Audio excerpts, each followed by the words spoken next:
Kuwait, they live like kings. The poorest person in Kuwait, they live like kings. And yet they're not paying. We make it possible for them to sell their oil. Why aren't they paying us 25% of what they're making? It's a joke.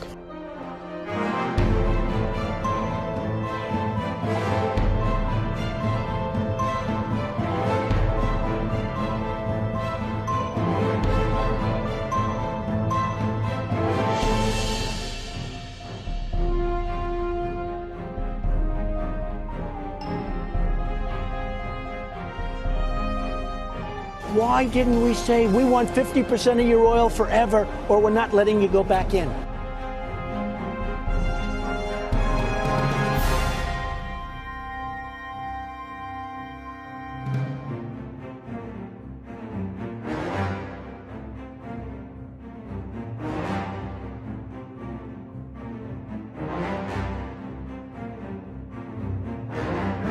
Le Dey d'Alger prend même en otage 2 équipages de navires.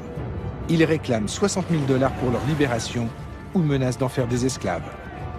Rapporté au budget actuel des États-Unis, cette somme représenterait aujourd'hui plus de 60 milliards de dollars.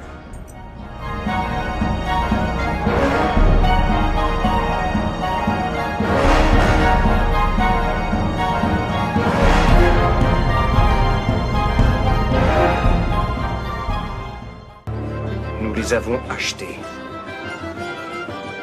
L'Amérique a conclu avec Alger un traité de paix. Un tribut de plusieurs millions de dollars qu'on leur verse, chaque année. Une somme de l'ordre de 20% des recettes de l'État. Il y a longtemps qu'on aurait dû investir cet argent dans des forces de frappe militaires puissantes. C'est bien vrai, ça. 20%, rendez-vous compte. On aurait pu régner sur les océans. De nos jours, il paraîtrait invraisemblable que les États-Unis se laissent dicter ainsi leur conduite. Mais même pour la jeune République, l'humiliation est cuisante.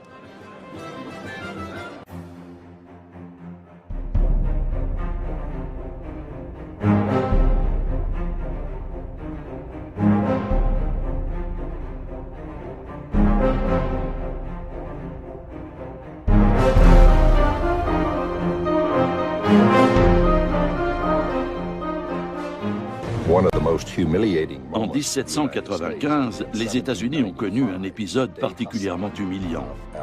Le Dey Hassan, le régent d'Alger, a exigé que les Américains lui construisent un navire au lieu de lui verser un tribut en espèces sonnantes et trébuchantes. Il devait livrer à Alger une frégate d'une quarantaine de canons doublés de cuivre. Le président George Washington a écrit qu'il en avait été extrêmement mortifié.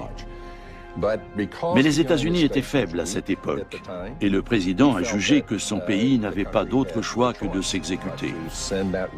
Il savait pourtant bien qu'avec ce navire de guerre, les Algériens captureraient de nouveaux vaisseaux marchands américains et européens. Les Américains sont piqués au vif par tant d'impertinence et décident de construire des navires encore plus rapides, conçus pour durer. En somme, meilleurs que ceux des corsaires. Les États-Unis veulent ainsi mettre fin aux conditions humiliantes du traité de paix et d'amitié qui les lie à Alger.